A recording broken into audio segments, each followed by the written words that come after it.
धन्यवाद प्रभु, धन्यवाद। प्रभु की उपस्थिति हमारे बीच में इस समय है। अपनी आंखें बंद रखें।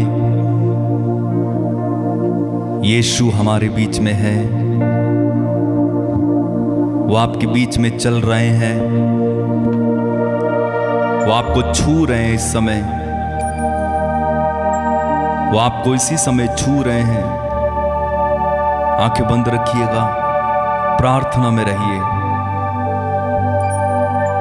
यीशु आपको छू रहे हैं। Jesus is touching you.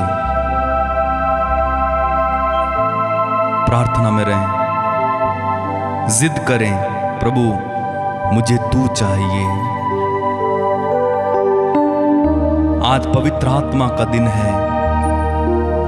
मुझे पवित्र आत्मा से भरना। प्रभु मुझे पवित्र आत्मा का अभिषेक देना। वही आत्मा जो सागर पर मंडराता था, वही आत्मा जो चेलों पर उतरा, वही आत्मा जो तुझ पर था, वही आत्मा जो आग लेकर आता है, वो मुझ पर उतर आए। प्रार्थना करें, प्रभु मुझे पवित्र आत्मा का अभिषेक चाहिए। I want the anointing of the Holy Spirit। मुझे पवित्र आत्मा का अभिषेक चाहिए। प्रार्थना करो इस समय, प्रार्थना करो। अगर आपका पति शराबी है, उसको पवित्र आत्मा का अभिषेक चाहिए। आपके बच्चे सुनते नहीं है, उन्हें पवित्र आत्मा का अभिषेक चाहिए। आपका रिश्ता टूटा है, पवित्र आत्मा का अभिषेक चाहिए। उसका अभिषेक आएगा, सब कुछ सही हो जाएगा। मांगो मेरे भाई, मांगो मेरी बहन, इस समय मुंह खोल कर मांगो, दिल खोल कर मांगो। प्रभु कहते हैं जो अपना मुंह खोलेगा मैं उसे भर दूंगा। मांगे, कहें पवित्र आत्मा चाहिए, मुझे पवित्र आत्मा चाहिए। Lord I want Holi spirit. मुझे पवित्र आत्मा चाहिए। कहो कहो, अपने मन में कहो, जोर जोर से कहो, मुझे पवित्र आत्मा चाहिए, मुझे पवित्र आत्मा चाहिए। बोलिए बोलिए बोलिए बोलिए।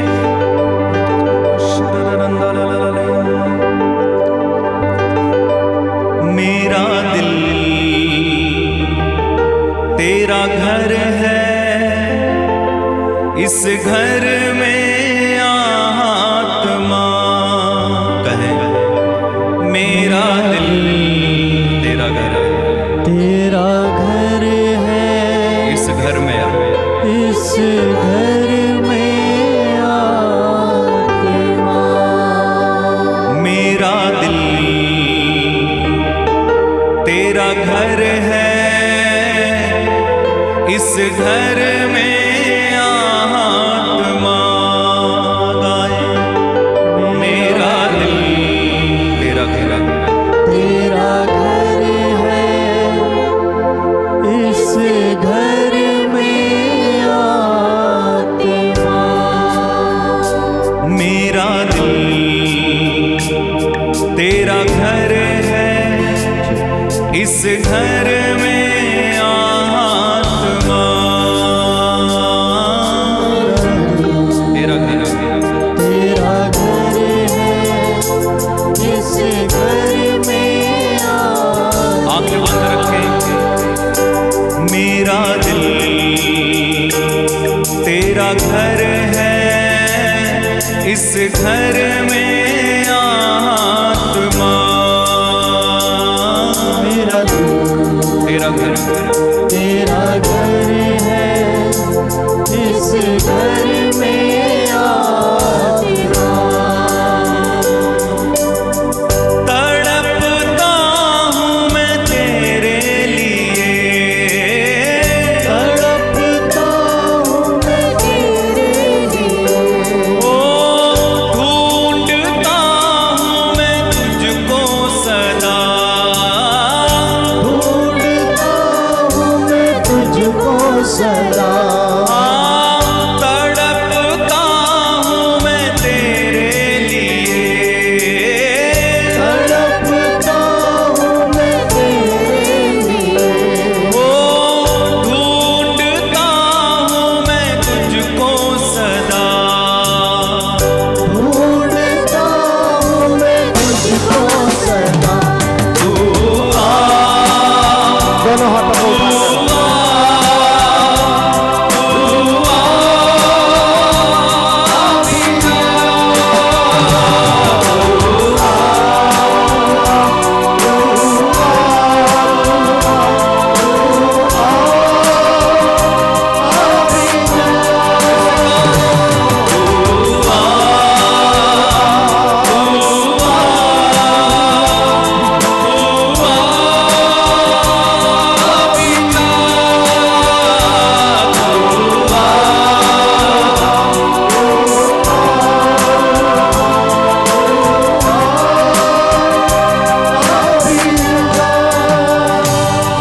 मेरा घर है Thank you, इस Jesus. घर में आत्मा मेरा दिल तेरा घर है, इस घर में आत्मा। मेरा दिल तेरा घर है इस घर में आत्मा गाए मेरा तेरा घर है, इस घर में आत्मा। मेरा दिल तेरा घर है इस घर में आत्मा गाए मेरा दिल तेरा घर है, इस घर में आत्मा। मेरा दिल तेरा घर है इस घर में आत्मा मिलकर गाएं मेरा दिल तेरा घर है, इस घर में आत्मा। धन्यवाद पिता ईश्वर, तेरी आराधना हो, महिमा हो, स्तुति हो, जय जयकार हो प्रभु। जीवन देने वाले, चंगा करने वाले, स्वास्थ्य प्रदान करने वाले, हम सबके लिए प्रबंध करने वाले पिता ईश्वर, हम तेरी पाक हजूरी में प्रभु इस वक्त मौजूद हैं। प्रभु यीशु, आपने कहा जहाँ पर 2 या 3 मेरे नाम से एकत्र होते मैं उनके बीच में उपस्थित हूँ। इस वक्त हम विश्वास करते हैं तू हमारे बीच में हाजिर है। प्रभु बोल, तेरा दास सुन रहा है। ये तेरे बच्चे तेरा वचन सुनकर तौबा करके अपने जीवन को बदलने के लिए यहाँ मौजूद हैं। हे प्रभु यीशु, इनके हृदयों को स्पर्श कर, इनकी आत्माओं को स्पर्श कर, इन्हें नया बनने की कृपा प्रदान कर। आज का वचन जो आप इनसे बोलने वाले हैं, इनके जीवन में 100 गुना फल लाए। पवित्र आत्मा इन्हें प्रेरणा दे, सामर्थ्य प्रदान कर, जिससे कि ये वचन को सुनकर ग्रहण कर सके, अपनी जिंदगी में चरितार्थ कर सके। हमारी प्रार्थना सुन, उद्धार करता यीशु के नाम से मांगते हैं, आमीन। सबको जय यीशु की। संत पौलुस लिखता है, केवल वचन के श्रोता ना बने, बल्कि वचन के पालन करता भी बने। क्या बनना है? पालन करता बनना, वो जरूरी है। अगर कोई इंसान वचन का पालन करता नहीं बनता तो उसकी जिंदगी में फल देखने को नहीं मिलेगा। मुझे भाई संदीप की एक बहुत बात हमेशा याद रहती है। लोग अपने सिर पर हाथ रखा के पास्टरों के, फादर के, प्रचारकों के, प्रार्थना कर दो, प्रार्थना कर दो, प्रार्थना कर दो। गंजे हो गए लेकिन आशीष नहीं आया अभी तक उनमें। क्यों नहीं आया? क्योंकि उन्होंने अपने जीवन को बदला नहीं है। आशीष किसी दुकान पे नहीं मिलती है कि आप आज चले जाएंगे 2 किलो आशीष दे दो भैया, 4 किलो आशीष दे दो भैया, 10 किलो आशीष दे दो भैया। आशीष प्राप्त करने के लिए मेहनत करना पड़ता है। अनुग्रह प्राप्त करने के लिए प्यारे भाइयों और बहनों, हमें परमेश्वर के सामने गिड़गिड़ाना पड़ता, आत्मत्याग करने पड़ते हैं, उपवास करने पड़ते हैं, प्रार्थना करनी पड़ती, माला जपनी पड़ती है, पवित्रताई का रास्ता अपनाना पड़ता है, धार्मिकता का रास्ता अपनाना पड़ता है, वचन को अपने जीवन में चरित्रार्थ करना पड़ता है। तब वो अनुग्रह आपके जीवन में आता और ठहरता है। मैं एक उदाहरण आपको देना चाहता हूं। नामान कोढ़ी को जब उसकी दासी ने बताया कि हमारे देश में एक ऐसा महान नबी है, अगर वो आपके लिए प्रार्थना करेगा तो आप स्वस्थ हो जाएंगे, क्यों ना आप जाइए और अपने आप को उसे दिखा कर आइए। नामान कोढ़ी अपने दासों के साथ गया। पहले तो उसने सोचा कि अलीशा मुझसे मिलने के लिए आएगा, मेरा स्वागत करेगा। एलीशा के दासों ने उसे बताया कि नामान आपसे मिलने के लिए आया है। तो एलीशा ने कहा, जाकर उसको कह दो कि यरदन नदी में जाए और 7 बार डुबकी लगाए और वो अच्छा हो जाएगा। नामान कोड़ी गुस्सा हो गया, क्रोध में आ गया और कहने लगा कि क्या इज़राइल में और नदियां नहीं हैं? यरदन को छोड़कर और नदियां नहीं है? इतनी बड़ी बड़ी नदियां हैं, फरात नदी है, नील नदी है। क्या मुझे इस छोटी सी नदी में, यरदन नदी में जाकर 7 बार डुबकी लगानी है तब मैं अच्छा होऊंगा? मैं सोच रहा था कि प्रभु का दास एलीशा मुझसे मिलने के लिए आएगा, स्वागत करेगा, और वो नाराज होने लगता है। नामान के दास उससे कहते हैं, स्वामी आप इतने बड़े बड़े काम करते हैं, प्रभु भक्त ने केवल आपको यरदन नदी में 7 बार डुबकी लगाने के लिए कहा है, तो आप जाकर उसको कर लीजिए। वो उनकी बात मानता है और यरदन नदी में जाता है, प्यारे भाइयों और बहनों। और जब वो स्नान करना शुरू करता है, पहली डुबकी, दूसरी डुबकी, तीसरी डुबकी, चौथी और 5वीं, 6वीं और जैसे ही 7वीं डुबकी लगाता, पवित्र बाइबल कहती उसका शरीर नवजात बच्चे के समान कोमल हो जाता है और उसका कोढ़ दूर हो जाता है। तो जब परमेश्वर हमें ब्लेस करना चाहता है, आशीर्वाद देना चाहता है, तो वो आपसे और मुझसे भी किसी चीज की अपेक्षा करता है कि हम उस काम को करें। हालेलुया। दाहिना हाथ उठाकर बोलेंगे हालेलुया। हालेलुया। यीशु की स्तुति हो, यीशु की स्तुति हो, यीशु को धन्यवाद, यीशु को धन्यवाद, यीशु की आराधना हो, यीशु की आराधना, यीशु की महिमा हो, यीशु की महिमा हो, यीशु को धन्यवाद, यीशु को धन्यवाद। हालेलुया, हालेलुया, हालेलुया। हालेलुया। तो नामान जब तक यरदन नदी में डुबकी लगाने नहीं गया तब तक वो शुद्ध नहीं हुआ। आज आपसे प्रभु अपने वचन के द्वारा कुछ बातें कहेगा कि आपको क्या करने की आवश्यकता है, आपको क्या करना चाहिए। यदि आप वैसा नहीं करेंगे तो आप भी प्यारे भाइयों और बहनों वहीं के वहीं रह जाएंगे। इसलिए मेहनत करना, उस उत्तम खजाने को खोजने के लिए मेहनत करना, आपकी वो मेहनत प्रभु का आशीर्वाद आपको दिलाएगी। इसलिए आज जब आप घर लौटेंगे यहाँ से,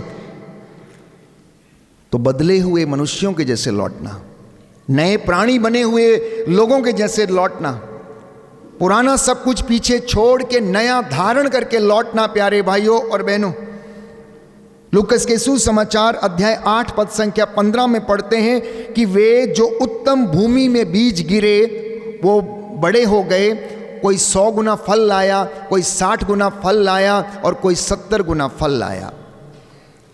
आप में से कुछ लोग जो किसानी के विषय में जानते हैं, खेत किसान या खेत खलिहानों के विषय में जानते हैं, बीज के विषय में भी आप जानते हैं। जब किसान बीज बोता है तो एक एक बीज प्यारे भाइयों और बहनों देख कर वो बोता है, क्वालिटी का बीज बोता है। उस एक भी बीज में कमी नहीं होती है, उस एक भी बीज में कमी नहीं होती है। लेकिन आप मुझे बताओ, वो एक ही खेत में गिरते हैं, उस एक ही खेत में प्यारे भाइयों और बहनों पानी भी दिया जाता, खाद भी दिया जाता, फिर उसमें जो बाल आती हैं उसमें बीजों की संख्या अलग अलग क्यों होती है? आप बाल तोड़ के देखना, गेहूं का बाल तोड़ के देखना, 10-15 इकट्ठे करके लाना, उसको एक एक निकालना और गिनना, किसी में 20 निकलेंगे, किसी में 50 निकलेंगे, किसी में 30, किसी में 40। क्यों? प्यारे भाइयों और बहनों, बोने वाले ने तो सब जगह एक जैसा ही बीज बोया था। बोने वाला कौन है? प्रभु यीशु है।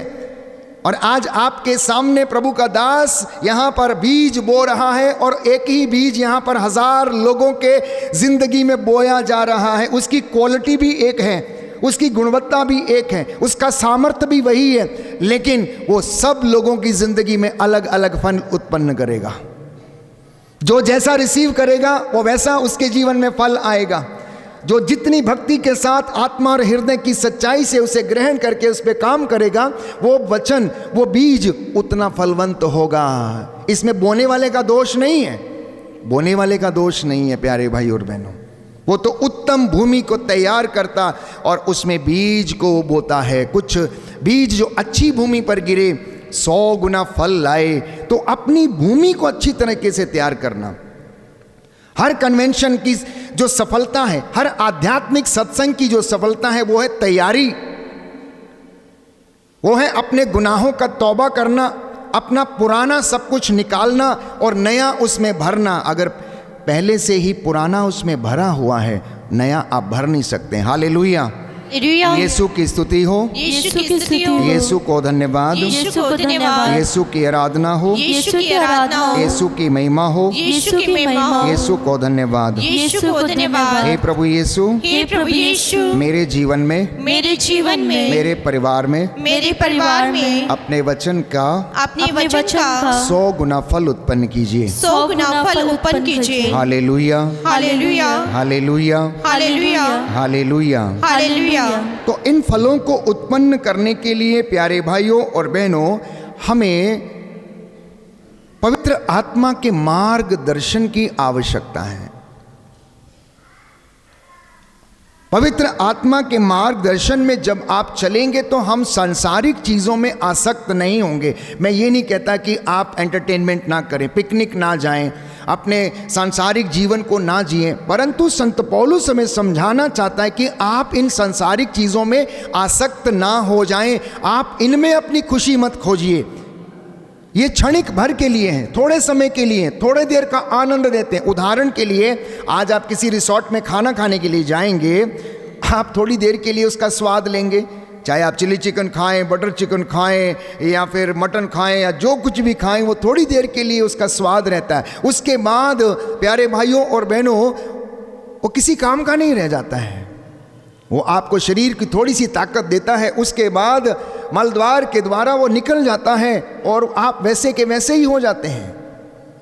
आप वैसे के वैसे ही हो जाते हैं। तो शरीर को स्वस्थ रखने के लिए ना केवल भोजन की जरूरत है, बल्कि मन की शांति की आवश्यकता है, मन की पवित्रता की आवश्यकता है, अपने आप को प्यारे भाई और बहनों समर्पित करने की आवश्यकता है। क्योंकि पवित्र बाइबल सूक्ति ग्रंथ में हमें बताती है कि जो मन की शांति शरीर को स्वास्थ्य प्रदान करती है। मन की शांति शरीर को स्वास्थ्य प्रदान करती है। जो ईर्ष्या से भरा रहता है वो उसकी हड्डियों के लिए क्षय बन जाता है, वो उसकी हड्डियों के लिए क्षय बन जाता है। इसलिए आज पवित्र आत्मा प्यारे भाइयों और बहनों आपसे बात करना चाहता है कि आप अपना नवीनीकरण कैसे करेंगे, आप अपना नवीनीकरण कैसे करेंगे। और नवीनीकरण होता है प्रायश्चित के द्वारा। नवीनीकरण होता है प्रायश्चित के द्वारा। अब आप सवाल पूछेंगे, हमें किन चीज़ों के लिए प्रायश्चित करना है चाहिए फादर जी? हर वो चीज़ जो ईश्वर के मार्ग पर आपको जाने से रोकती है, उसके लिए प्रायश्चित करने की आवश्यकता है। हर वो चीज़ जो आपको पवित्रताई में रहने के लिए रोकती है, आपके बंधन बनती है, उसके लिए आपको तौबा करने की आवश्यकता है। हर वो चीज़ जो ईश्वर के राज्य के विरुद्ध है और अगर आपकी ज़िंदगी में है तो उसके लिए तौबा करने की आवश्यकता है। और यदि आप ऐसा करते रहेंगे तो आत्मा का स्नान होता रहेगा। हालेलुया, हालेलुया। यीशु की स्तुति हो, यीशु की स्तुति यीशु हो, को धन्यवाद, यीशु को धन्यवाद, यीशु की आराधना हो, यीशु की आराधना हो, यीशु की महिमा हो, यीशु की महिमा हो, यीशु को धन्यवाद। यीशु को धन्यवाद। हालेलुया, हालेलुया, हालेलुया। हालेलुया। तो एक दूसरा सवाल ये है प्यारे भाइयों और बहनों कि मनुष्य का हृदय जो है पाप से दूषित होता है, दूसरी किसी चीज से नहीं होता है। मनुष्य का हृदय किससे दूषित होता है? पाप से दूषित होता है। जब आप अपने हृदय में बुरे विचार लाते हैं, षड्यंत्र रचते हैं, एक दूसरे की प्रॉपर्टी को हत्याना चाहते हैं, एक दूसरे पर अभियोग लगाना चाहते हैं, एक दूसरे को निंदित करना चाहते हैं, एक दूसरे के साथ ईर्ष्या करते हैं, तब वो पाप आपकी ज़िंदगी में घुस जाता, जैसा कि इब्लीस की ज़िंदगी में वो घुस गया। कब? जब स्वर्ग में पहला पाप कमाया गया। वहाँ पर प्यारे भाइयों और बहनों, इब्लीस जो भोर का तारा था, केरूबों पर विराजमान था, स्वर्ग का फरिश्ता था और उसको परमेश्वर ने पूरे स्वर्ग का अधिकार दिया था, चक्कर लगाने का, देखने का, व्यवस्था करने का, वर्शिप करने का। लेकिन एक दिन उसके अंदर घमंड आ गया, ईर्ष्या आ गई और वो कहने लगा, आज के बाद ईश्वर की आराधना मत करो, मेरी आराधना करो, मैं बड़ा हो गया हूं। प्यारे भाइयों और बहनों, ईश्वर को बहुत बुरा लगा कि इब्लीस ने ईश्वर के विरुद्ध विद्रोह छेड़ दिया। इसलिए ईश्वर ने 1/3 स्वर्गदूतों को जो उसका साथ दे रहे थे उठाकर धरती पर पटक दिया।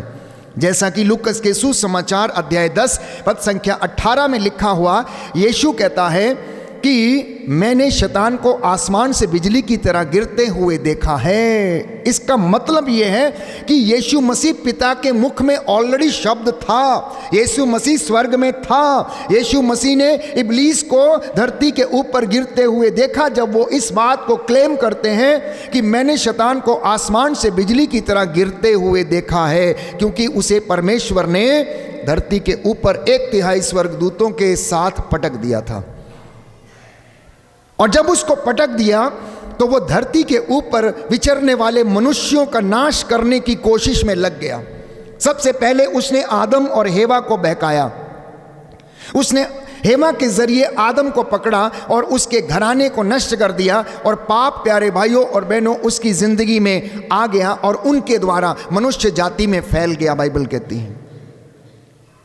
इतना ही नहीं, पवित्र वचन ये कहता, शैतान की ईर्ष्या के कारण पाप इस दुनिया में आया, सर्वत्र दुनिया में फैल गया, और संत पौलुस लिखता है उस पाप का वेतन मृत्यु है। अब आप कहेंगे फादर जी मैंने तो कोई पाप ही नहीं किया, मैं तो बहुत अच्छा हूं, मैं तो प्रार्थना करता हूं, मैं तो उपवास करता हूं, मैं तो दान देता हूं, मैं तो दान पुण्य करता हूं, दक्षिणा देता हूं, मैं तो चर्च जाता हूं, मैं रोज प्रार्थना करता हूं। प्यारे भाइयों और बहनों, पवित्र बाइबल हमें बताती है, प्रभु का वचन रोमियो के पत्र अध्याय 3 पद संख्या 23 में कहता, सबने पाप किया और सब ईश्वर की महिमा से वंचित हैं। सबने पाप किया और सब ईश्वर की महिमा से वंचित हैं। योहन का पहला पत्र यदि आप खोलेंगे, वहां पर लिखा हुआ, अगर कोई ये कहता है कि हमने पाप नहीं किया तो वो झूठ बोलता है, कहता वो झूठ बोलता है। हालेलुया, यीशु की स्तुति हो, यीशु की स्तुति हो, यीशु को धन्यवाद, यीशु को धन्यवाद, यीशु की आराधना हो, यीशु की आराधना, यीशु की महिमा हो, यीशु की महिमा, यीशु को धन्यवाद, यीशु को धन्यवाद। हालेलुया, हालेलुया। हे प्रभु यीशु, हे प्रभु यीशु, अपने वचन के द्वारा, अपने वचन के द्वारा मुझे शुद्ध कीजिए, मुझे शुद्ध मुझे कीजिए, पवित्र कीजिए। मुझे पवित्र कीजिए। हालेलुया, हालेलुया, हालेलुया। हालेलुया। लिखा है योहन का पहला पत्र अध्याय 2 पद संख्या 4 और उससे आगे, जो कहता है कि मैं उन्हें जानता हूं किंतु उनकी आज्ञाओं का पालन नहीं करता, वो झूठा है और उसमें सच्चाई नहीं है। परंतु जो उनकी आज्ञाओं का पालन करता है उसमें ईश्वर का प्रेम परिपूर्णता तक पहुंचता है। और जो कहता है कि मैं उनमें निवास करता हूं, उसे वैसा ही आचरण करना चाहिए जैसा कि मसीह ने आचरण किया।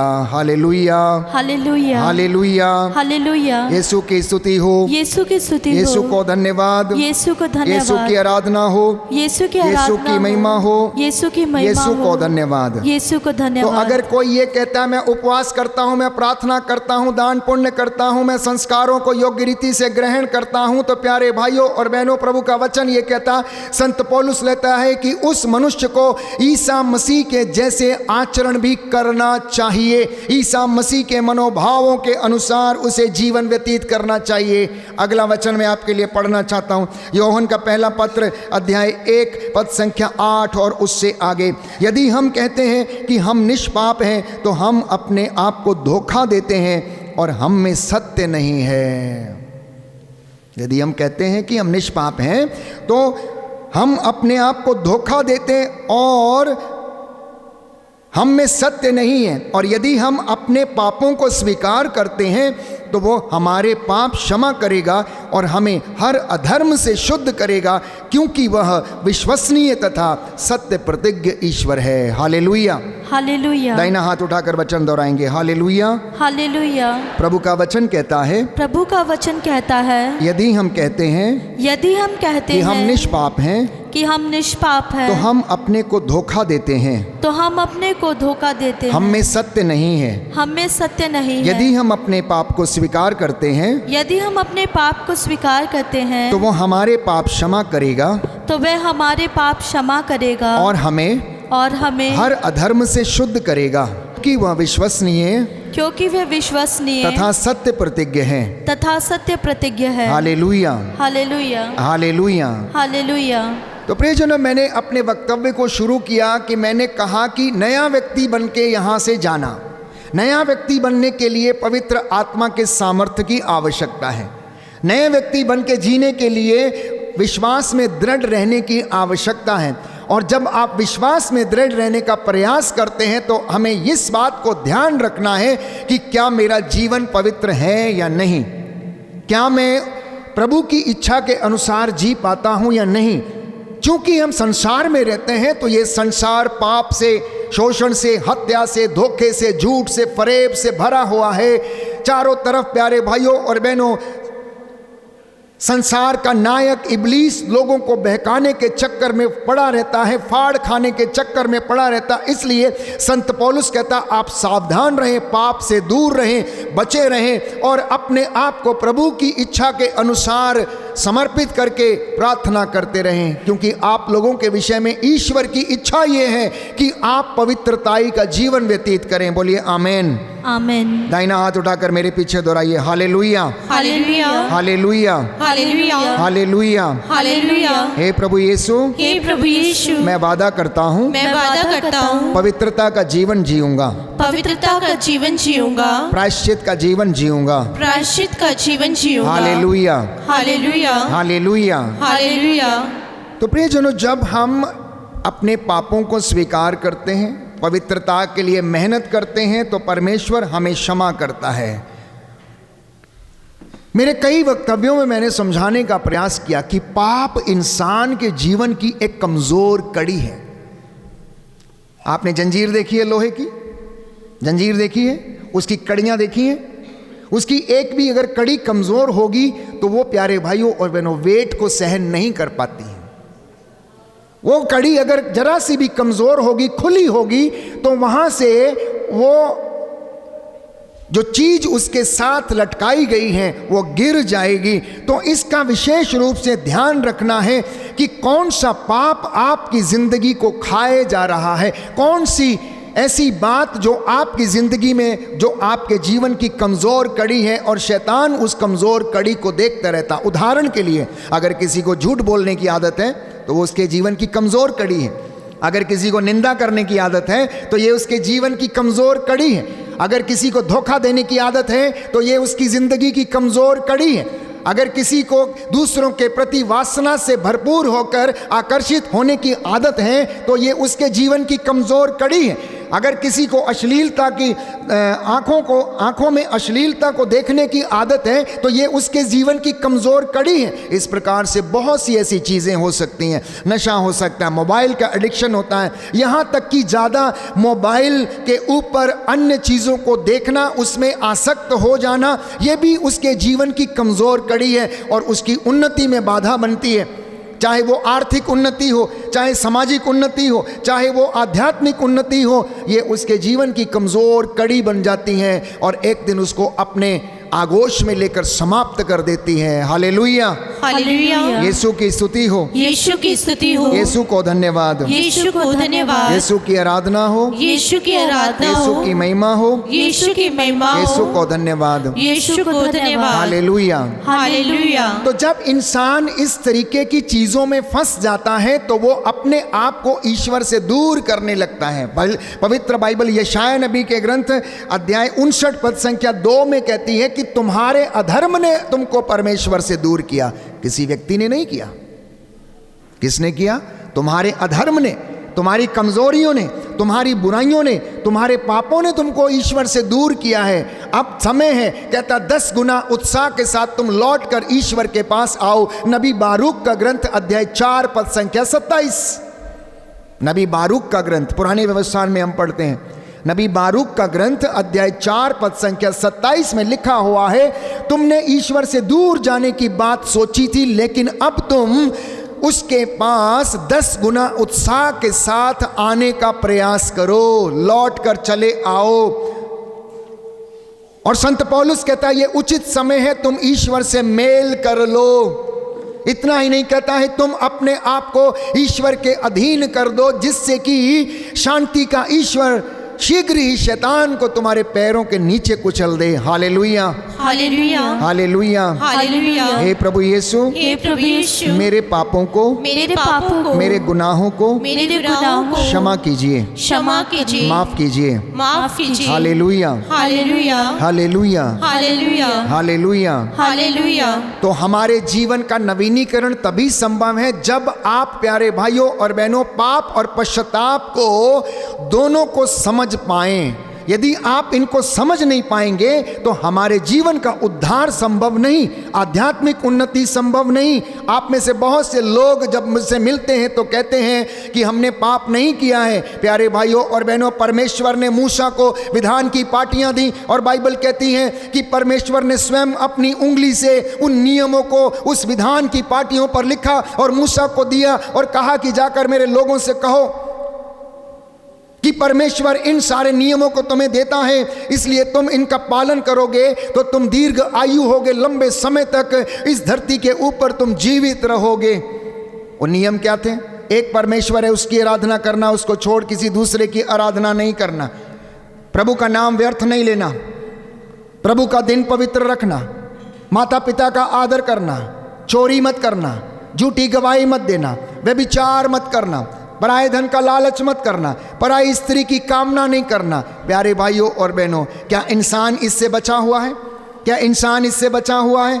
पाप सर्वत्र इस तरीके से फैला हुआ है लोगों के बीच में कि लोग समझ नहीं पा रहे हैं कि वो उनका विनाश किस तरीके से करता जाता है। अय्यूब नबी के ग्रंथ में एक सुंदर वचन है प्यारे भाइयों और बहनों, जहां पर लिखा हुआ, विपत्ति मिट्टी में पैदा नहीं होती, विपत्ति मिट्टी में पैदा नहीं होती है। हालेलुया, हालेलुया। यीशु की स्तुति हो, यीशु की स्तुति यीशु हो, को धन्यवाद, यीशु को धन्यवाद, यीशु की आराधना हो, यीशु की आराधना यीशु की हो, महिमा हो, यीशु की महिमा यीशु को हो, धन्यवाद, यीशु को धन्यवाद। हालेलुया, हालेलुया। हे प्रभु यीशु, हे प्रभु यीशु, आपके पवित्र वचन आज के पवित्र वचन आत्मा और जीवन है, आत्मा और जीवन है। इन वचनों के द्वारा इन वचनों के मुझे द्वारा आशीष दीजिए। मुझे आशीष दीजिए। हालेलुया। हालेलुया।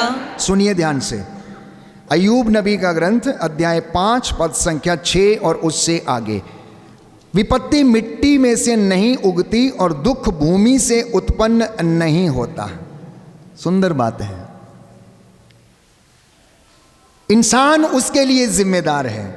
जब आप विपत्ति को रास्ता दिखाएंगे कि वो आपके जीवन में प्रवेश करे तो वो आ जाएगी।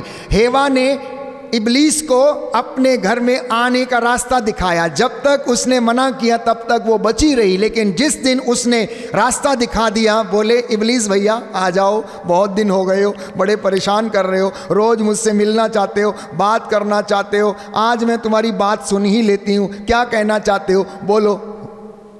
और उसका सवाल क्या था? उसने क्या सवाल पूछा? उसने पूछा, हेवा ये बता परमेश्वर ने तुझसे क्या कहा है? हेवा बोली, परमेश्वर ने कहा है इस अदन बाग के सब पेड़ों के फल तुम खा सकते हो, लेकिन बाग के बीचों बीच लगे पेड़ का फल तुम नहीं खा ले। बोले क्यों? उसमें ऐसा क्या है? बोले इस पेड़ का फल तुम खाओगे तो तुम मर जाओगे। अरे बोला पगली, नहीं मरेगी नहीं, तुम मरेगी नहीं। परमेश्वर जानता है कि तू अगर फल खा लेगी तो उसके जैसे बन जाएगी। बस इतना काम करके इब्लीस वहां से चला गया और हेवा परेशान होने लगी। 1 दिन बीता, 2 दिन बीता, 4 दिन बीता, हो सकता है 6 दिन, 5 दिन, हफ्ता बीता होगा। सोचती रही इस पेड़ का फल खाऊं ना खाऊं। आप में से कई लोग ऐसे हैं जिनको मोबाइल पे प्रलोभन दिए जाते हैं, इन्वेस्ट करिए 100 का 200 मिल जाएगा, आपके लिए ये स्कीम बहुत बढ़िया है, यहाँ प्लॉट खरीद लीजिए, यहाँ पर इन्वेस्ट कर दीजिए, जल्दी आइए, आखिरी दिन है, आखिरी समय है, ऑफर खत्म हो रहा है। और इब्लीस भी हेवा को ऑफर देके चला गया उसके बाद। और हेवा सोचती रही, अब मैं इसको फल खा के ईश्वर के जैसे कैसी बनूं मैं। और उसने गलती कर दी प्यारे भाई और बहनों, वो उस शक में जीने लगी, परमेश्वर से दूर जाने लगी। मैं समझता हूं अगर वो परमेश्वर के पास जाती, मशवरा करती, उससे पूछती कि आज इब्लीस आया था प्रभु और वो ये कह रहा था, ये ऐसा क्यों? और परमेश्वर उसे समझाता, वही बात आप लोगों की जिंदगी में भी है। जब आपको कोई प्रलोभन दे, जब आपका जीवन पाप की ओर बढ़े, बुराई की ओर बढ़े, तो बैठ के परमेश्वर से पूछना, प्रभु की संगति में आके बैठना, परम प्रसाद के सामने आके बैठना, वचन को खोल के पढ़ना कि प्रभु जो मैं करने जा रहा हूं क्या ये मेरे लिए उचित है। बाइबल कहती है जो जल्दी धनी बनना चाहता है उसे दंड दिया जाएगा। वो जल्दी सब कुछ अपना समाप्त कर लेता है। हेवा ने सोचा मैं धनी बन जाऊंगी बहुत जल्दी। प्रभु से चोरी चोरी जाके फल खा लिया, उसको तोड़ के। मालिक का बगीचा उसके बिना पूछे उसको तोड़ के फल खा लिया। और नतीजा क्या हुआ? हेवा तूने क्या किया? नहीं बोली, सांप आया था उसने बहका दिया। अच्छा, सांप ने बहका दिया, क्या तू समझदार नहीं थी? अब देख तूने ऐसा किया, मैं तेरे प्रसव की पीड़ा को बढ़ाऊंगा, मैं तेरे प्रसव की पीड़ा को बढ़ाऊंगा। कहता आदम ये तूने क्या किया? नहीं बोले, जिस औरत को तूने मेरे साथ रखा है उसने मुझे फल खाने को दिया और मैंने खा लिया। प्यारे भाइयों और बहनों, और परमेश्वर उन तीनों लोगों को दंड देता है। तो जिंदगी भर पेट के बल चलेगा, जिंदगी भर मिट्टी खाएगा, तू इंसान की एड़ी काटेगा और स्त्री का वंश तेरे सिर को कुचलेगा। आदम से उसने कहा तू जिंदगी भर मिट्टी खोदेगा, बोलता है। इसलिए आप दिन रात मेहनत करते, पसीना बहाते, 12-12 घंटे जॉब करते हैं, तब जाके आपको रोटी मिलती है। आप जॉब ना करिए, काम ना करिए, रोटी नहीं देगा कोई भी आपको। प्यारे भाइयों और बहनों, ये ईश्वर का दंड समझिए या आशीर्वाद समझिए। अब जब आपको ऐसी मेहनत करके आपको फिर से उस अनुग्रह को प्राप्त करने की आवश्यकता, इसलिए इंसान के 60, 70, 80 बरस जो हैं ये प्रायश्चित में गुजर जाते हैं, ईमानदारी से, पवित्रता से जीवन को व्यतीत करने में गुजरते हैं, क्योंकि फिर से उस महिमा को प्राप्त करना है। And that is the reason you and me are listening to the word of God, so that we can refine ourselves spiritually, we can renew ourselves spiritually. इसलिए साधनाओं का आयोजन किया जाता है, सम्मेलनों का आयोजन किया जाता है, नवीनीकरण, कैरिस्मेटिक रिन्यूअल्स का प्रायोजन किया जाता है, ताकि आप अपनी आत्माओं को पवित्र बना सकें। बोलो आमेन, हालेलुया, हालेलुया। यीशु की स्तुति हो, यीशु की स्तुति यीशु हो, को धन्यवाद, यीशु को यीशु धन्यवाद, की आराधना हो, यीशु की आराधना हो, यीशु की महिमा हो, यीशु की महिमा हो, यीशु को धन्यवाद, यीशु को धन्यवाद, हालेलुया। हालेलुया। तो मैंने कहा पाप मनुष्य के जीवन की कमजोर कड़ी बना हुआ है और शैतान उसको देखता रहता है। इसलिए मैंने अपने वक्तव्य में कई बार आपको समझाने का प्रयास भी किया कि हमारे जीवन को मुख्य रूप से दो लोग देखते हैं जब हम एकांत में होते हैं। एकांत में कब? जब आप अपना कमरा बंद करके बैठें, जब आप अपने दफ्तर में बैठें, जब आप अपने मोबाइल पर बैठे हुए हैं, केवल दो व्यक्ति आपका मन जानते हैं, आपको देखते हैं, उनमें से एक ईश्वर है और दूसरा इब्लीस है। शैतान आपको भटकाना चाहता है, एक एक वचन आपसे चुराना चाहता है, एक एक वचन आपसे चुराना चाहता है कि ये कहीं सुन ना ले ये वचन और इसका जीवन ना बदल जाए, नहीं तो मैं तो एक वोट मेरा कम हो जाएगा, बोलेगा। एक वोट मेरा कम हो जाएगा, बोला, अगर ये चला गया या चली गई तो इसको इधर ही पकड़ के रखना है। बोले इसको थोड़ा थोड़ा खिलाते जाओ, मेरे साथ रहेगा, मेरे साथ रहेगी, गलत संबंधों में रखूँगा, गुटखा खैनी, पान, तम्बाकू, मसाले में, नशे में रखूँगा मैं इसको, और अन्यत्र कहीं संबंध बना के इसको जोड़े रखूँगा और इसका मैं घर तबाह करते जाऊँगा। इसको बच्चों से भी अलग करूँगा, पत्नी से भी अलग करूँगा, पत्नी को पति का सुख नहीं देने दूँगा, बस इनके बीच में ऐसा मैं ये उसकी चाल है। इसलिए संत पौलुस कहता है हम शैतान की चालों को अच्छी तरह समझते हैं, इसलिए हम फंदे में नहीं पड़ना चाहते। आप मसीह हैं, आप विश्वासी हैं, वचन पढ़ेंगे तो आप भी शैतान की चालों को अच्छी तरह समझेंगे। प्यारे भाइयों और बहनों, वचन पढ़ेंगे नहीं, सुनेंगे नहीं, तो आपको भी पता नहीं चलेगा एक एक वोट कमाने के लिए वो कितनी मेहनत करता है। एक एक वोट कमाने के लिए शैतान कितनी मेहनत करता है अपने पास रखने के लिए, जोड़ने के लिए लोगों को। आज प्यारे भाइयों और बहनों, आधुनिक युग में उसने नौजवान पीढ़ी को, बच्चों को एडिक्ट बना दिया है, एडिक्ट बना दिया है। उस जमाने में उसने वो एप्पल, जो सेब बाइबल हमें बताती है कि अदन वाटिका में खाया, उस समय वो गोल था और उसके द्वारा पाप कराया। आज वो इस 8 इंच के मोबाइल एप्पल से प्यारे भाइयों और बहनों पाप कराने में तुला हुआ। किसके पास नहीं? सबके पास है, सबके पास है। और दिखाता है, बेटा देखो, वाह ऐसी फोटो लगाओ, AI ऐप का इस्तेमाल करो। काली हो, हाँ अच्छा गोरी हो जाओगी, बिल्कुल बढ़िया। अच्छा मोटी हो, अरे मैं तुमको छरहरा बना के बिल्कुल ऐसा पेश करूँगा, टेंशन मत लो तुम। हाँ अच्छा ये वाला स्कीम आया है, पति महोदय देखिए ये स्कीम आया है, चलिए हम इसमें इन्वेस्ट कर लेते हैं, थोड़ा मिल जाएगा। पता लगा है 3 महीने के बाद उस बैंक का एड्रेस ही नहीं मिलता है, उस आदमी का फ़ोन नंबर ही नहीं मिलता है जिसने वहाँ पर ऐड दे रखा है। सावधान हो जाइएगा आप लोग, आभासी दुनिया में रहना छोड़ दीजिएगा, वास्तविकता में रहिएगा, मेहनत करिएगा। पुराने ज़माने में एक घर में माँ इतना मेहनत करती थी, अपने 7-7, 8-8 बच्चों को संभालती थी, पूरे 10-10 बच्चों को खिलाती थी, 5-5 बच्चों को खिलाती थी। हमें याद है जब हम अपने 4-5 भाई बहन सब मिलकर, हमारी माँ चूल्हे पर बैठकर रोटी हमको खिलाती थी, बनाती थी, एक एक रोटी सबकी थाली में परोसती थी। आज की माताएं, आज की नौजवान युवतियां काम करना नहीं चाहती हैं प्यारे भाई और बहनों। उन्हें सबसे पहले मोबाइल को परोसना है, या फिर थक गई हैं तो आके आराम फरमाना है। जमाना बदल गया है। अरे जमाना बदला पर आप क्यों बदल रहे हैं भाई? जमाने को बदलने दीजिए, तकनीक को बढ़ने दीजिए, तकनीक का इस्तेमाल करना सीखिएगा जो आपका उद्धार कर सके, ना कि आपको बर्बाद कर सके। मैंने कई मर्तबा कहा, बच्चों को जो गंदी आदतें लगती हैं कई बार वो अपने मम्मी पापा से सीखते हैं, अपनी माँ से सीखते हैं। मम्मी सुर्खी बिंदी लगा के एक अच्छा सा पोज लेगी, डीपी लगाएगी, तो क्या आपकी बेटी रह जाएगी? क्या आपकी बेटी नहीं लगाएगी? क्या कल कोई उसको देखेगा, AI सोशल मीडिया प्लेटफॉर्म पे उसकी पिक्चर का गलत इस्तेमाल होगा, तो इसका दोषी कौन है? आपने रास्ता दिखाया है, आपने अपने बच्चे को ये सब करने के लिए प्रोत्साहित किया है।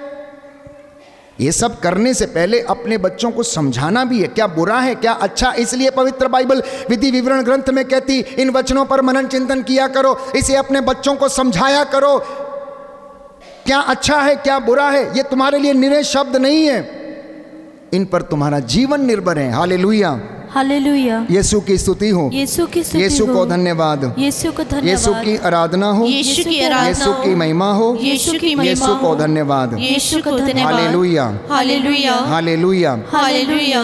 तो यदि आध्यात्मिक नवीनीकरण करना है तो पाप का बोध होना अनिवार्य है, और दूसरा प्रायश्चित करना अनिवार्य है। क्योंकि पवित्र बाइबल कहती है प्यारे भाइयों और बहनों, परमेश्वर की इच्छा के अनुसार शोक उद्धार के लिए आप लोगों को क्या करता है? पश्चाताप उत्पन्न करता है। अध्याय 2 कुरिन्थियों का दूसरा पत्र अध्याय 7 पद संख्या 10 और उससे आगे हम पढ़ते हैं कि परमेश्वर हम सभी लोगों को उद्धार देना चाहता, इसलिए वो चाहता है कि हम प्रायश्चित करें। ये वचन मैं आपके लिए पढ़ना चाहता हूँ। लिखा है कुरिन्थियों का दूसरा पत्र अध्याय 7 पद संख्या 10। लिखा है, क्योंकि जो दुख ईश्वर की इच्छा के अनुसार स्वीकार किया जाता है उससे ऐसा कल्याणकारी हृदय परिवर्तन होता है कि खेद का प्रश्न ही नहीं उठता। संसार के दुख से मृत्यु उत्पन्न होती है। हालेलुया, हालेलुया, हालेलुया, हालेलुया, हालेलुया। हालेलुया। 2 बातें संत पौलुस कहता है, संसार के दुख से मृत्यु उत्पन्न होती है, और जो दुख परमेश्वर हमारी जिंदगी में आने देता है उससे हमारा कल्याण होता है, मन परिवर्तन होता है। दाहिना हाथ उठाकर इस वचन को दोहराएं और याद करें। Hallelujah, hallelujah. कुरिन्थियों का दूसरा पत्र अध्याय 7 पद संख्या 10 प्रभु का वचन कहता है, क्योंकि जो दुख ईश्वर की इच्छा के अनुसार स्वीकार किया जाता है उससे ऐसा कल्याणकारी हृदय परिवर्तन होता है कि खेद का प्रश्न ही नहीं उठता। संसार के दुख से मृत्यु उत्पन्न होती है। हालेलुया, हालेलुया, हालेलुया, हालेलुया, हालेलुया, हालेलुया, हालेलुया, हालेलुया। तो प्रियजनों, ये जो संसारिक दुख है इससे मृत्यु आती, लेकिन जो दुख परमेश्वर की ओर से हमें सहना पड़ता है वो दुख कौन सा है? जब आप आत्म त्याग करते हैं, जब परमेश्वर के रास्ते पर चलते हैं, जब उसके नाम को अंगीकार करते हैं, जब उसके नाम पर आपको कोड़े लगाए जाते हैं, तो वो दुख परमेश्वर की ओर से आपकी जिंदगी में दिया जाता है ताकि आपका विश्वास खरा उतरे और आप परमेश्वर की पाक हजूरी में बैठने के योग्य बन जाएं। अपने वस्त्रों को, शरीर को उसके लहू से धो लें ताकि आप परमेश्वर के स्थान में, स्वर्ग में प्रवेश करने वाले बन सकें। हालेलुया, हालेलुया। यीशु की स्तुति हो, यीशु की स्तुति यीशु हो, को धन्यवाद, यीशु को यीशु की धन्यवाद, आराधना हो, यीशु की आराधना यीशु की हो, महिमा हो, यीशु की महिमा यीशु को हो, धन्यवाद। यीशु को धन्यवाद। इसलिए भजन संहिता में हम पढ़ते हैं अध्याय 51 पद संख्या 17, book of Psalms chapter 51 verse 17, book of Psalms chapter 51 verse 17।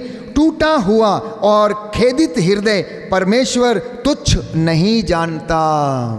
मतलब जो मन टूटा हुआ है, जो मन खेदित है, जो मन दुखी है, परमेश्वर उसे तुच्छ नहीं समझता। जब वो प्रायश्चित करता है, जब वो उसके पास लौट कर आता है, तो परमेश्वर उस पर दया करता है। इसलिए नया जन्म प्राप्त करने की कोशिश करिए, मसीह में पुनर्जीवित होने की कोशिश करिए, अपनी आत्मा को पुनर्जीवित करने की कोशिश करना। प्यारे भाइयों और बहनों, ये हृदय परिवर्तन है, ये हृदय परिवर्तन है।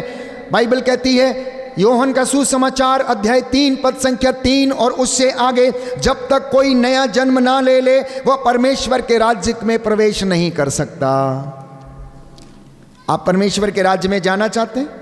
आप उन्नति चाहते हैं, संतान का वरदान चाहते हैं, अच्छी नौकरी चाहते हैं, आप अच्छे व्यक्ति बनना चाहते हैं? प्यारे भाइयों और बहनों, थोड़ा समय जरूर लगेगा, लेकिन परमेश्वर आपको देगा जरूर। और जब ये समय लगता है तो परमेश्वर आपके मनोभावों को टेस्ट करता है, आपके आचरण को देखता है, आप उससे प्रेम करते हैं या नहीं उसको देखता है, आपकी ईमानदारी को देखता है, आपकी वफादारी को देखता है और आपकी योग्यता को देखता है, जिससे कि वो आपको एक अमूल्य निधि प्रदान कर सके। बोलो आमीन, आमीन, हालेलुया, हालेलुया, हालेलुया, हालेलुया। यीशु की स्तुति हो, यीशु की स्तुति यीशु को हो, धन्यवाद, यीशु को यीशु की धन्यवाद, आराधना हो, यीशु की आराधना यीशु हो, की महिमा हो, यीशु की महिमा यीशु हो, को धन्यवाद, यीशु को धन्यवाद। हालेलुया, हालेलुया, हालेलुया। हालेलुया। तो आज का आखिरी वचन मैं आपसे कहना चाहता हूं इस वक्तव्य का, कि अगर आप पश्चाताप करते हैं, रिपेंटेंस का जीवन जीते हैं, प्रभु के सामने अपने आप को अयोग्य समझते हैं, तो ये आपकी जिंदगी में महान चमत्कार करता है। सबसे पहली बात, आपके पाप क्षमा हो जाते हैं। योहन का पहला पत्र अध्याय 1 पद संख्या 9, यदि हम अपने पापों को स्वीकार करते हैं तो वो हमारे पापों को क्षमा कर देता है और हमारे सब अधर्म से हमें शुद्ध करता है। ये पहली बात। दूसरी बात जो होती है हमारी जिंदगी में, हमारा हृदय नया बनता है और उसमें आत्मा आकर निवास करती है। जैसा कि परमेश्वर का वचन संत पौलुस हमें कुरिन्थियों को लिखते हुए लिखता है कि क्या तुम नहीं जानते कि तुम्हारा शरीर पवित्र आत्मा का मंदिर है, जो इसे नष्ट करेगा मैं उसे नष्ट करूंगा। तो दूसरी बात यह है प्यारे भाइयों और बहनों, कि हमें नई आत्मा और नया हृदय प्रभु प्रदान करता यदि कोई व्यक्ति प्रायश्चित करता है। जैसा कि एजेकियल नबी के ग्रंथ अध्याय 36 पद संख्या 26 में लिखा हुआ है, मैं तुम्हें नया हृदय प्रदान करूंगा और तुम में नई आत्मा, अपनी आत्मा को रखूंगा और तुम में जीवन आ जाएगा, आंतरिक चंगाई आपको मिलने लगती है। तीसरी बात प्यारे भाइयों और बहनों, हमारा मेल परमेश्वर से हो जाता है। यशायाह लिखता है अध्याय 59 पद संख्या 2 और उससे आगे कि तुम्हारे अधर्म ने तुमको ईश्वर से दूर किया, अब तुम्हारा प्रायश्चित तुमको ईश्वर के नजदीक लेकर आएगा। चौथी बात जो होगी हमारे जीवन में, हम नए प्राणी बनते हैं, नई सृष्टि बनते हैं। जैसा कि कुरिन्थियों को लिखते हुए दूसरे पत्र में संत पौलुस अध्याय 5 पद संख्या 17 में लिखते हैं, जो मसीह में आ गया, मतलब जिसने मसीह को स्वीकार कर लिया, जिसने मसीह के नाम का बपतिस्मा ग्रहण कर लिया, जिसने अपने हृदय का खतना कर लिया, वो नया प्राणी बन गया है, वो नया व्यक्ति बन गया है। और ये वचन आपके सुधार के लिए हैं, ये वचन आपके नए जीवन के लिए, ये वचन आपके भविष्य के लिए, ये वचन आपकी उन्नति के लिए, ये वचन आपके आध्यात्मिक उन्नति के लिए। बोलिए आमीन। आमीन। हे प्रभु यीशु, हे प्रभु यीशु, मैं इन वचनों को मैं इन वचनों को स्वीकार करता हूँ। स्वीकार करती हूँ। हालेलुया, हालेलुया, हालेलुया। हालेलुया। पांचवी बात, पवित्र आत्मा के फल आपको प्राप्त होते हैं। और इतना ही नहीं, पवित्र आत्मा आपके द्वारा कार्य करने लगता है। जैसा कि प्रेरितों के कार्यकलाप अध्याय 2 पद संख्या 38 में लिखा हुआ है, पश्चाताप करो और उचित फल उत्पन्न करो। पश्चाताप करो और तुम्हें आत्मा का वरदान मिलेगा। इस वचन को मैं आपके लिए पढ़ना चाहता हूँ। हालेलुया, हालेलुया। यीशु की स्तुति हो, यीशु की स्तुति यीशु हो। को धन्यवाद, यीशु को धन्यवाद। यीशु की आराधना हो, यीशु की आराधना यीशु हो। की महिमा हो, यीशु की महिमा हो। यीशु को धन्यवाद। यीशु को धन्यवाद। हालेलुया, हालेलुया, हालेलुया, हालेलुया, हालेलुया। हालेलुया। लिखा है प्रेरितों का कार्यकलाप अध्याय 2 पद संख्या 38 और उससे आगे, पेतरुस ने उन्हें यह उत्तर दिया, आप लोग पश्चाताप करें, आप लोगों में प्रत्येक अपने अपने पापों की क्षमा के लिए ईसा के नाम पर बपतिस्मा ग्रहण करे। इस प्रकार आप पवित्र आत्मा का वरदान प्राप्त करेंगे। बहुत से लोग पवित्र आत्मा के वरदानों की अभिलाषा करते लेकिन मिलते नहीं है। आके घंटों यहाँ पर वर्शिप करते हैं, लेकिन परमेश्वर का वचन कुछ और कह रहा है। आप लोग पश्चाताप करें कहता है, तब आपको पवित्र आत्मा का फल और उसका वरदान दिया जाएगा। खाली बैठकर घंटों मध्यस्थता करना वो आपको सहायता करेगा, लेकिन पश्चाताप करना आपको आत्मा के फल और वरदान दिलाएगा। जैसा कि लिखा है, इस प्रकार आप पवित्र आत्मा का वरदान प्राप्त करेंगे। कैसे? जान लीजिए। पवित्र आत्मा में जो बढ़ना चाहते हैं, पवित्र आत्मा का जो बपतिस्मा ग्रहण करना चाहते हैं, उन्हें क्या करना पड़ेगा? उन्हें पश्चाताप करना पड़ेगा। चाहे वो मध्यस्थ प्रार्थना दल के सदस्य क्यों ना हो, चाहे वो मेरे जैसे दास प्रचारक क्यों ना हो, चाहे वो वर्शिपर क्यों ना हो, चाहे वो पल्ली समिति के सदस्य क्यों ना हो, चाहे वार्ड मेंबर क्यों ना हो, चाहे आपकी सहायता करने वाले लोग क्यों ना हो, अगर वो पश्चाताप करेंगे तो पवित्र आत्मा के वरदान उन्हें दिए जाएंगे। जैसा कि प्यारे भाइयों और बहनों, प्रेरितों के कार्यकलाप में संत लूकस हमें बताता है। हालेलुया, हालेलुया। यीशु की स्तुति हो, यीशु की स्तुति हो। यीशु को धन्यवाद, यीशु को धन्यवाद। यीशु की आराधना हो, यीशु की आराधना यीशु हो। की महिमा हो, यीशु की महिमा यीशु को हो। धन्यवाद, यीशु को धन्यवाद। हालेलुया। हालेलुया। तो पश्चाताप करने से प्यारे भाइयों और बहनों जीवन में अच्छे फल उत्पन्न होते हैं। पश्चाताप करने से शांति, प्रेम और आनंद की अनुभूति होती है। पश्चाताप करने से आप दूसरों के लिए गवाही बन जाते हैं।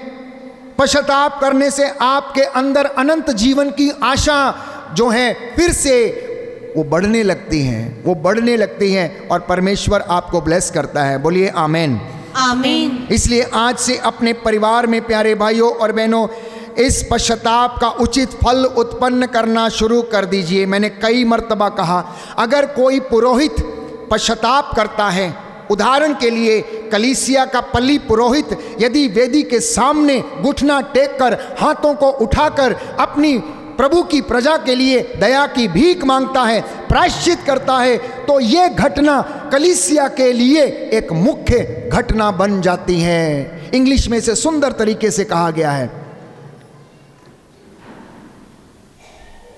Confession of A priest. Confession of a priest becomes an important event in the life of the church. एक पुरोहित का सच्चा पाप स्वीकार प्रभु की कलीसिया के लिए,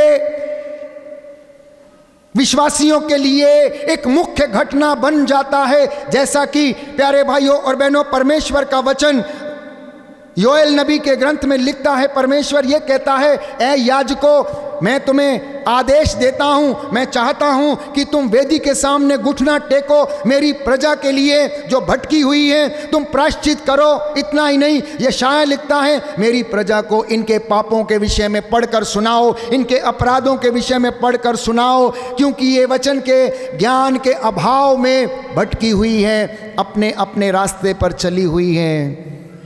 तो अगर एक पुरोहित का सच्चा पाप स्वीकार कलीसिया के लिए मुख्य इवेंट बन जाता है, तो उसी तरीके से मम्मी पापा का पाप स्वीकार ग्रहण करना, मम्मी पापा का प्रायश्चित करना, मम्मी पापा का सॉरी बोलना उसके परिवार के लिए भी एक मुख्य इवेंट बन जाता है प्यारे भाई और बहनों, और वो उसके बच्चों के लिए आशीर्वाद लेकर आता है।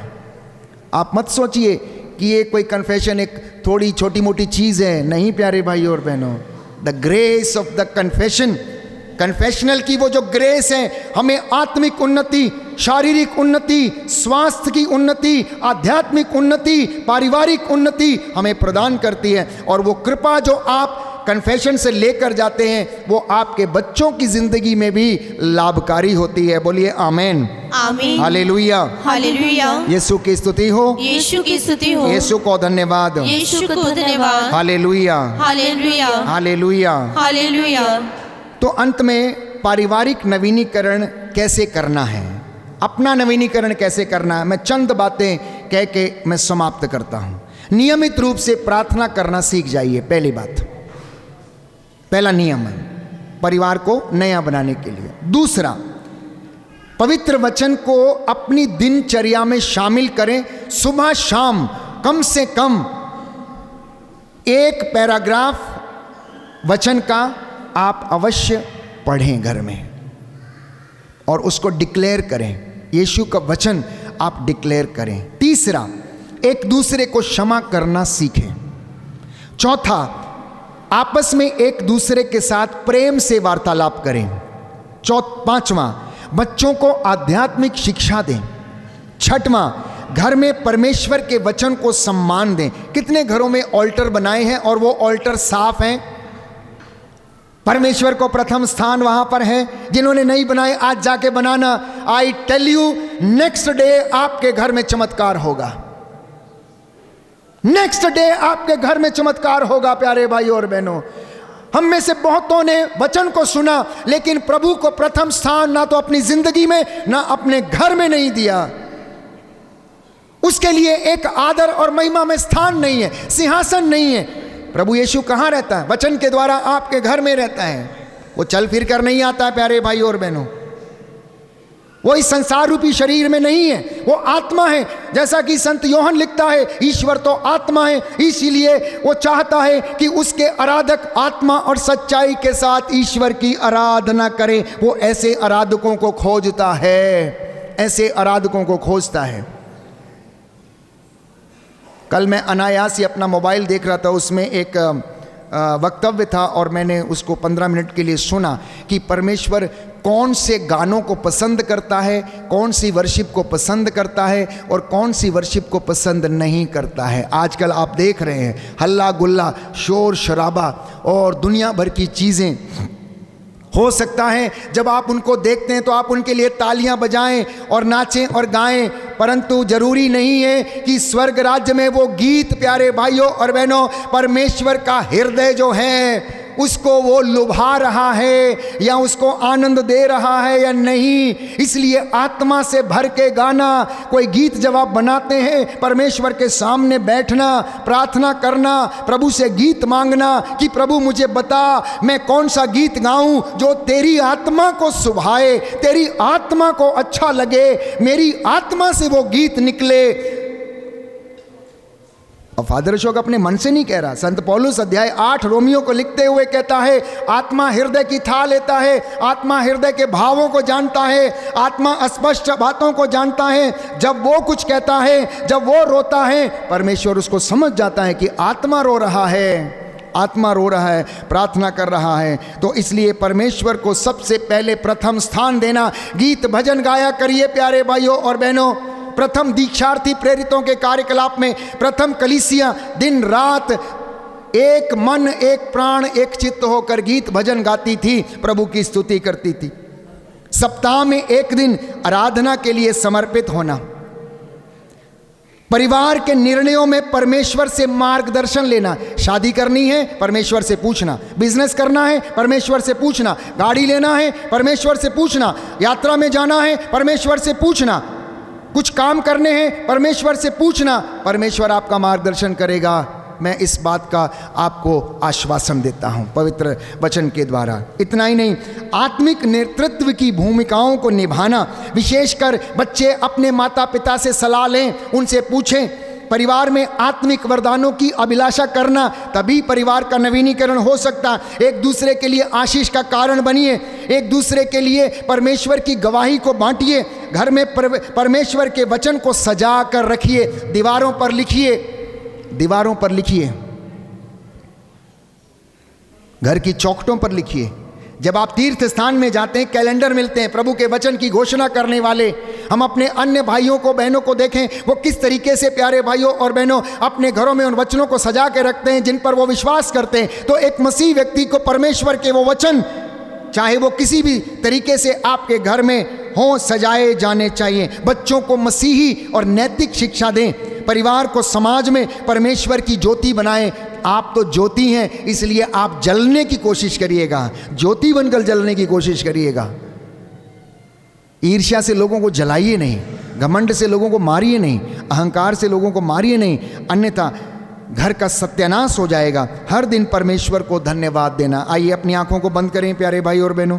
जो वचन हमने सुने हैं, प्रभु ने हमसे आज बातें की हैं कि हम विश्वास का जीवन जिए, पवित्र आत्मा की अगुवाई मांगें, पाप का बोध हम में आए, जिससे कि हम अपने जीवन की कमज़ोर कड़ी को पहचान सकें।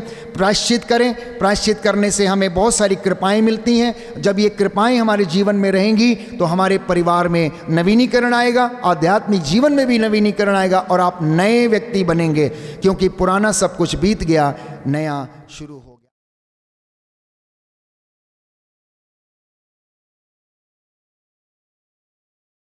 यीशु तेरी आराधना सारे बंधनों को तोड़ देती है।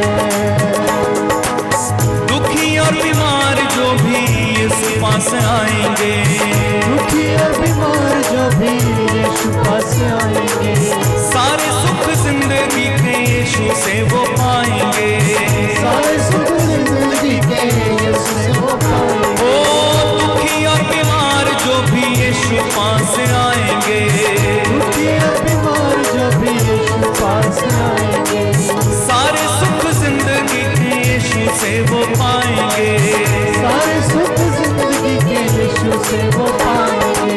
यीशु तेरी आराधना, यीशु तेरी आराधना,